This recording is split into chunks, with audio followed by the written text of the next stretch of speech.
Kasus gangguan gagal ginjal akut pada anak kian merebak diduga akibat senyawa cemaran berbahaya dalam obat sirup parasetamol.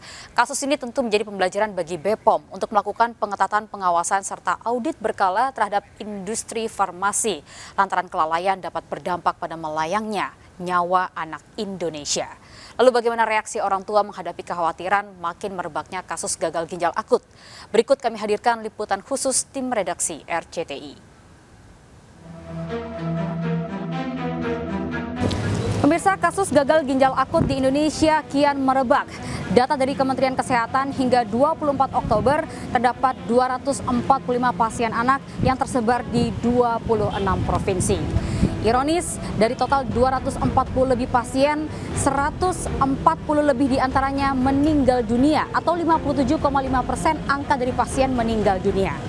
Atas gejala apa saja yang dirasakan oleh pasien gagal ginjal akut anak dan juga bagaimana orang tua mengatasi kekhawatiran terhadap kasus gagal ginjal akut yang kian merebak di tanah air. Berikut kami hadirkan liputan tim redaksi RCTI, Kalut Gagal Ginjal Akut.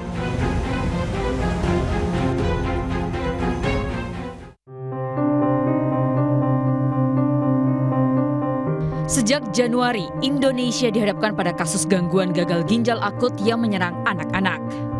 Data Kementerian Kesehatan hingga 24 Oktober sudah 245 anak terjangkit gangguan gagal ginjal akut di 26 provinsi.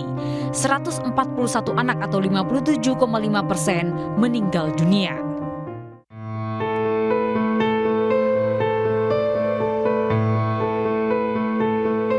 Umar Abu Bakar salah satunya. Bungsu dari dua bersaudara ini menghembuskan nafas terakhir usai total 11 hari dirawat di rumah sakit akibat gagal ginjal akut.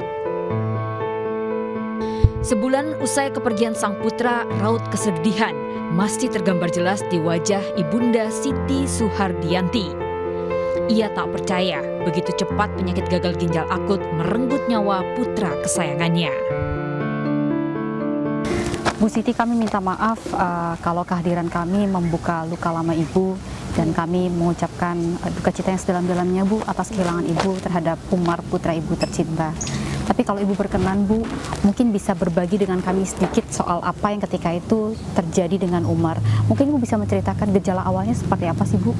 Gejala awalnya Umar tuh cuman, saya kira kan biasa ya anak kecil demam, batuk, pilek gitu kan. Awalnya itu gejalanya, makanya setelah itu saya bawa Umar ke klinik terdekat. Karena kan dia ada muntah, jadi saya bawa. Terus dikasih obat lah, 3 obat, 2 sirup, 1 puyer. Apa aja itu Bu obatnya? Itu parasetamol sirup, antibiotik sirup, sama puyer untuk batuk sama pileknya.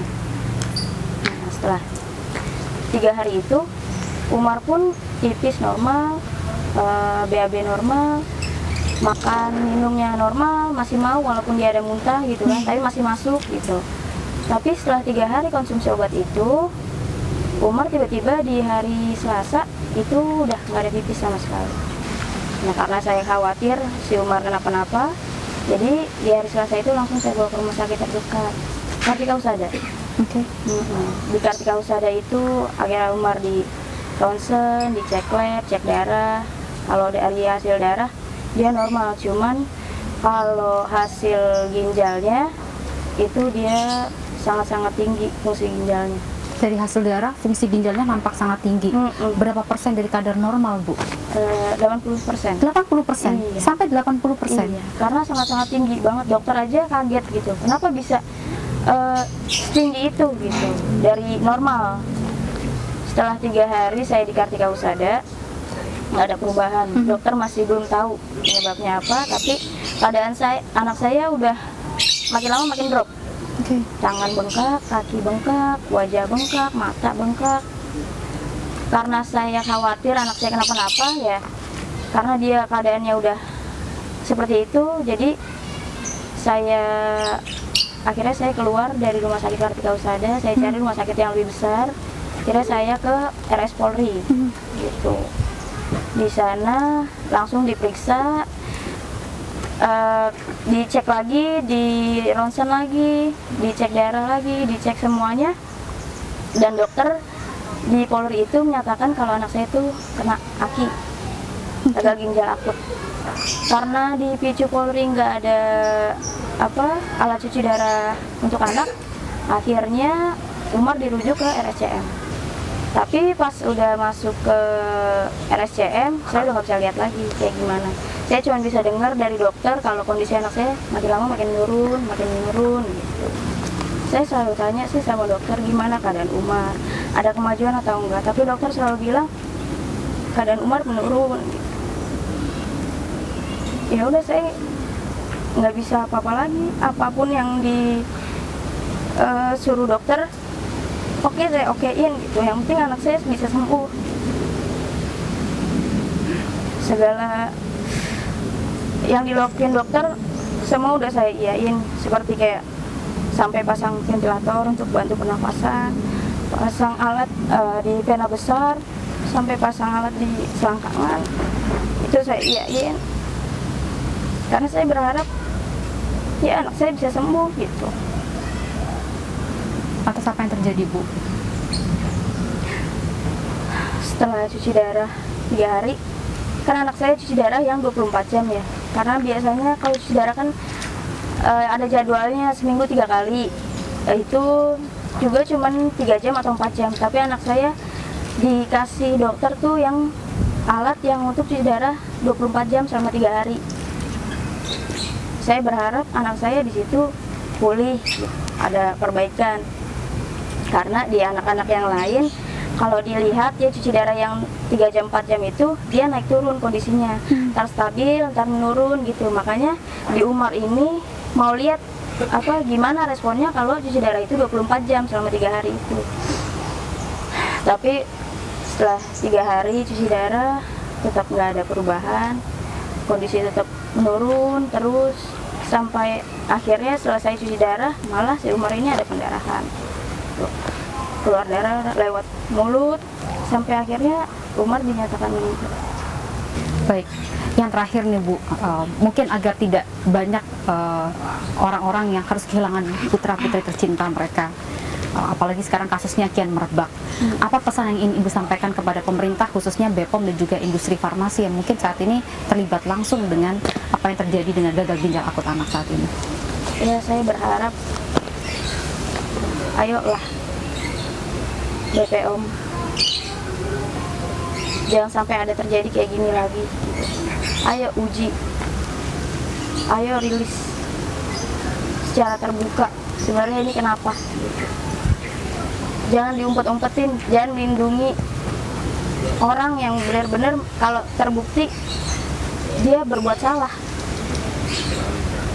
Jangan sampai ada lagi Umar-Umar lain yang merasakan sakit ini.